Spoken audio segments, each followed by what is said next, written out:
Mexico is one of the world's most attractive countries, known for excellent cuisine, ancient ruins, and gorgeous underground cenotes. Now, following the partial inauguration of a massive $2.8 billion infrastructure project, it may soon be known for a completely different reason, being a hub for global trade. The Interoceanic Corridor is an ambitious trade and transit route that's being built along Mexico's Isthmus of Tehuantepec, a narrow stretch of land between the Gulf of Mexico and the Pacific Ocean. When fully operational, it's expected to offer the world an alternative to traditional shipping routes, such as the Panama Canal and the Suez Canal. As you'd imagine, this makes the Interoceanic Corridor a crucial infrastructure project for both Mexico and the global economy. In fact, an expert working on the corridor predicts that by 2050, the corridor will generate 1.6% of Mexico's GDP and create about 550,000 jobs. How will it achieve all of this? In this video, we'll dive in. The plan to build a trade corridor connecting the Pacific Ocean to the Gulf of Mexico isn't a new one. The Spanish conquistador Hernán Cortés had in fact suggested building a crossing for humans and goods as far back as the 16th century. However, the trade route was only conceived and developed in 1907 as a way to transport essential goods to the U.S. East Coast. This project turned out to be a great success, with about 60 trains using the corridor on a daily basis. This success also led to the development of two major port cities on either side of the isthmus, Salina Cruz on the Pacific and Coatzacoalcos on the Gulf.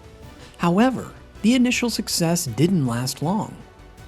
In 1914, a few years after the railway line was established, the world shifted its attention to another major shipping route, the newly built Panama Canal. As a result, the Interoceanic Corridor began to lose its relevance. In the years that followed, the Isthmus of Tehuantepec went through a rough period marked with economic and social crises. That is, until 2019. A year after taking office, Mexico's president, Andrés Manuel López Obrador, revealed plans to upgrade and restore the Interoceanic Corridor. The project would be part of the country's National Development Plan, which also included the controversial Tren Maya in the nearby Yucatan Peninsula. One of the major components of the modern corridor would be a new railway line that would transport both passengers and freight. The line would span 188 miles and once again connect Coatzacoalcos and Salina Cruz, passing through a mountainous stretch of land in the isthmus along the way. But that wasn't all Obrador had in store. Along with the new railroad, he also revealed plans to build 10 state-of-the-art industrial parks along the corridor.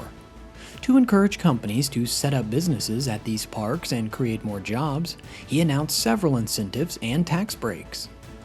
The Interoceanic Corridor scheme also outlines plans for 4 wind plants, 3 airports, 2 seaports, a gas pipeline, and a fiber optic network. By the end of 2024, a total of 3 railway lines are expected to be inaugurated, including an upgraded line that stretches down to Guatemala in a bid to improve trade with Central and South America. You may have noticed by now that there are more than a few reasons why this project is considered so critical, but one of the most prominent ones is the corridor's impact on the region. While the northern and central parts of Mexico are no strangers to development, the corridor is the first of its kind in the southern part, which has often been neglected. The tide only turned on southern Mexico in 2018, when President Obrador, who comes from the region, took office. Since then, Obrador has been on an infrastructure announcing spree. As a result of the new corridor plan, a total of 79 municipalities in the region are expected to turn into the epicenter of development. So the question remains, can this new project compete with its old rival, the Panama Canal? Well, according to the Mexican authorities, it's definitely a part of the plan. With the Panama Canal only recently recovering from a major drought that disrupted operations, many believe that the revival of the Interoceanic Corridor couldn't have been announced at a better time. However, Despite the various setbacks it has faced over the years, the Panama Canal still remains one of the world's most important shipping routes, handling about 14,000 vessels and 8 million 20-foot equivalent units annually. Logistics experts are therefore skeptical about whether the new corridor can replace its old rival, as many in the Mexican government have suggested it may. Instead, they argue that it will simply complement the Panama Canal, offering a rail alternative to the traditional maritime route. So what's holding the corridor back? As one expert told the publication Freight Waves, a major drawback is the distance that the freight will need to cover when it takes this route. The Panama Canal is only about 50 miles long, compared to the 200 miles separating the Gulf of Mexico from the Pacific Ocean, meaning goods will take a longer time to get from one side to the other. At the same time, questions have been raised about whether the ports on either end have the infrastructure in place to load and unload such a massive volume of containers. Even by going by the country's most optimistic estimates, the corridor will handle 1.4 million cargo containers annually when it's complete in 2033. For reference, the Panama Canal did double that figure in 2022.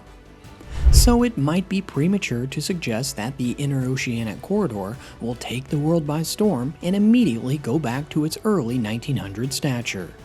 But that hasn't stopped construction from carrying on full steam ahead. In December 2022, the Mexican government inaugurated the first of its 3 planned railway lines in the corridor. The stretch between Salina Cruz and Coatzacoalcos is also known as Line Z, opened for both passengers and freight to much fanfare. By the end of 2024, 2 more lines are expected to be completely operational. A Line FA between Coatzacoalcos to Palenque, where it connects to the Tren Maya, and a Line K that snakes south towards Guatemala. Once they're ready, it won't be long before we find out whether the new corridor will rival the Panama Canal and turn Mexico into a global logistics hub, or whether it will simply turn into a handy alternative for when disruptions threaten the Panama Canal. What we can be sure of, however, is that the mega project is likely to generate a lot more interest in the years to come.